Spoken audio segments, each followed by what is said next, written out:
Hello and welcome to the Wellness Journey podcast with me, Rhi Bowden. And me, Suzanne Williams. And this is part 2 of our lovely Calm in the Christmas Chaos episode to help you with the big day itself. Yes. So this episode is all about, how to plan for Christmas Day and how to make sure that you get the Christmas Day that you want. Yes, that one that you dream of and see in the adverts maybe, or maybe the one that's completely different to the advert, but it's cosy and it's fun and it's joyful and it's with loved ones, or maybe it's not. Maybe it's just you and you're chilling, or you're heading off to the Caribbean or somewhere. Yes. Whatever it may be, it's about making it right for you. Yes. So that you do feel joy. Yeah. And that you do enjoy this most wonderful time of the year, as they say. I think the most important thing is, first of all, figuring out, what do you enjoy? Yes. What do you enjoy? What fills your cup? What do you want to do on Christmas Day? Because we are, I guess, led to believe through tradition and through what we've always done, what our family's always done, what we see in the movies and social media is this is what Christmas should look like. But that doesn't have to be. Absolutely. Christmas can be whatever you want it to be. Yeah. And if you don't like turkey, don't eat turkey. Yeah. If you don't like sprouts, don't eat sprouts. It's fine. No pressure. Yeah, definitely. And maybe draw it, write it down on a piece of paper. What would I like it to look like? Oh, maybe I want it quiet. Maybe I want it busy. Maybe I want it with a small family this year. Maybe I want everyone round. What food do we want? What are we doing presents-wise? Maybe put that on a vision board or in your journal just to get a little feel for what you want. Yeah. You, not, but my gran's always done it this way and my gran's gran, and but that was cool for them maybe. Or maybe they wouldn't have wanted to do it that way if they'd had a choice. So having a feel around, isn't it? What do I want? Yeah. So I think what makes me feel joy on that day? Yeah. Figure that out first. Because Absolutely. without that awareness, we can't go anywhere with that. So find that out and then obviously have that conversation with your nearest and dearest. Definitely. So with your immediate family or the people that you normally spend Christmas with, is it that, I actually don't want to travel to 3 or 4 different houses this year. I want to stay at home in my house, in my pajamas, watching Christmas movies all day, because that's what I feel like doing. Definitely. And so you may have to have those uncomfortable conversations. And that's the big thing, isn't it? Yeah. It's others. Yeah. Very often we are pleasing others on Christmas Day. Absolutely. And putting our needs at the bottom of the list. Definitely. And I was watching something earlier about Dr. Gabor Mate, and he was saying, we cannot spend our lives pleasing other people. It hurts us and it does actually damage our health. So see it from him, from someone who knows we need to please ourselves too. We are actually human beings at Christmas and we have our own needs and our own wants and our own joys. So it's okay to say no, or it's okay to say, I would like this. That's okay. And it might feel a bit weird. Yes. But it's needed. You need to do it. And do it in a way that feels okay. Maybe you can't say no to 5 people, but you can say no to 1. That's a good start. That's starting somewhere. And you compromise. And then you can build. And maybe next Christmas you're really rolling in it and doing it as you want. So have those conversations, isn't it? Yeah. Nobody's gonna, people will be okay. And if they're not, then that's not your thing, really, is it? No. You can't help that. No. And your loved ones, they love you and they want you to be happy. Yeah. And I think being honest and open and saying, this is actually what I need and what I want to do. Is there a way that we can factor that in? Definitely. How can we factor this in? So this is, what I'd like to do, but can we make sure that, somewhere there's a compromise or somewhere, so that you're not, obviously I get that people don't want to upset others or, But if by not upsetting others, you are upsetting yourself, your mind and body feels that. Absolutely feels it when you let yourself down. So it's okay to not let yourself down. Christmas is about giving, but it's about giving to you too. That's what it's about. The gift of love and the gift of joy. And you're included in that. Yes. In fact, you're the main part. You're Yes. the main character in this. So Yes. you need to think, what's Christmas Day going to be? I'm only going to go to one house this year, and then I'm going to spend the rest of the afternoon in mine, and we're going to play Christmas games, and we're going to chill, and we're going to watch Christmas Chronicles in the evening. That's what I want. And that's going to bring you a lot more joy in the run-up, because you're going to be quite excited about that day. Yeah. It's not going to feel the doom and the dread. And lots of travelling is quite hard on Christmas Day as well. So be mindful of that, isn't it? You know, do you have to go to 6 of your auntie's houses on Christmas Day? Could some of them be Boxing Day or a few days after, or could they come to you? Yeah. Would that be okay? Yeah. So I think have that thought about it all, and then start having those conversations and start putting a plan in place. And like we talked in part 1 about delegating. Definitely.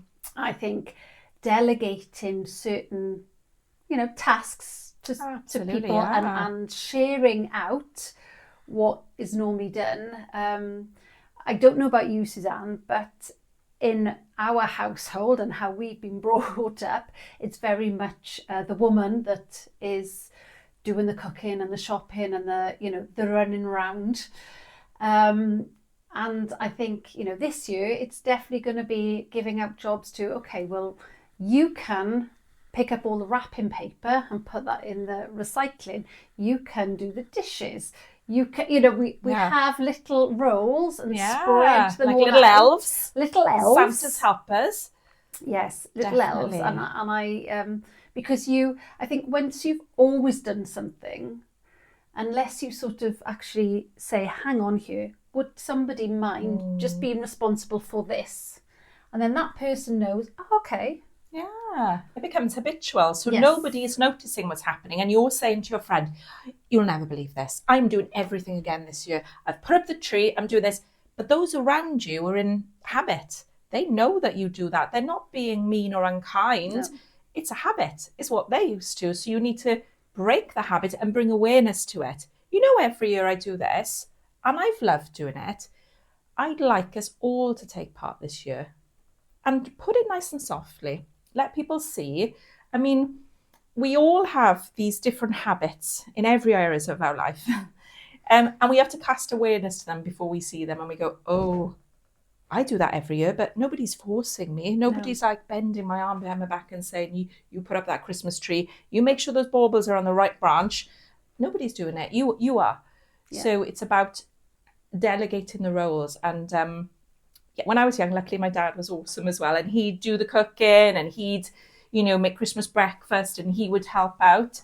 So we're in that boat as well. Me and my husband, he's awesome at doing things too. But we all have our own habits, like I always do the tree because I like it looking a certain way, but I enjoy that. Now, if I didn't, I could reflect and go, okay, I don't enjoy that anymore. Maybe someone else would like to have a go. So it's being aware. And that's what being mindful is all about. What do I like? What do I not like? And it's okay.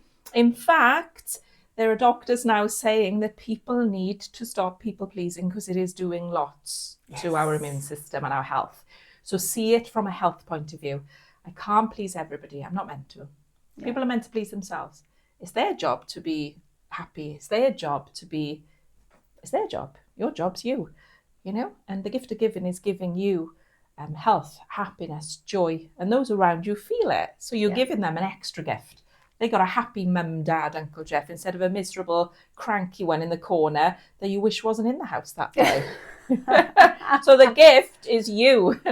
And you've got to come out as that happy, shiny person. And that's your job to do this. Your job to be that looking after you person. You don't have to be happy and shiny, but look after you. That's the biggest gift ever. Biggest gift ever is you. That's what people want. And they want that person who doesn't feel pressured and like it's overwhelmed and it's too much. Yes. It doesn't have to be. No. It doesn't have to be. It really doesn't have to be, and it shouldn't be. No. And that's a lesson for life then. Christmas Day is a representation of your life. So if you're overburdened on Christmas Day, I can guarantee you're overburdened in other areas of your life. So take it back, look for the sparkle in it. Put on your favourite Christmas song. Delegate. Make it fun. Remember the why. Christmas itself is about a miracle of a human being showing us that we're awesome and reminding us that we're awesome. The miracle is us, and it's feeling happy and joyful and enjoying Mariah Carey if you love her, and enjoying Last Christmas by Wham, which I love. It makes me feel so joyful. I love that song. Yeah. But some bits we don't like. Christmas shopping, do it online. Go to that Christmas market. Don't travel to 10 houses and exhaust yourself just to please people, because they won't get much of you at those visits because you'll be exhausted. That's not fun for them, is it? No. Definitely.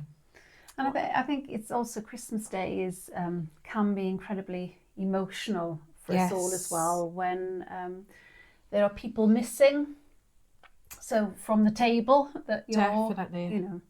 Definitely. And that heightened emotion, can also lead to possible tension or arguments, or because if you're not feeling your best, because you're missing somebody, I think that can be, be mindful of that and create space for yourself in the day, so that if you do need to go and have a little cry somewhere, and have a moment to yourself, or have a walk outside, just you, take that time, because definitely. Those emotions, we try to put a smile on our face, and because we have to make it joyful for everybody else, and inside your heart could be breaking because you're the loss of a loved one.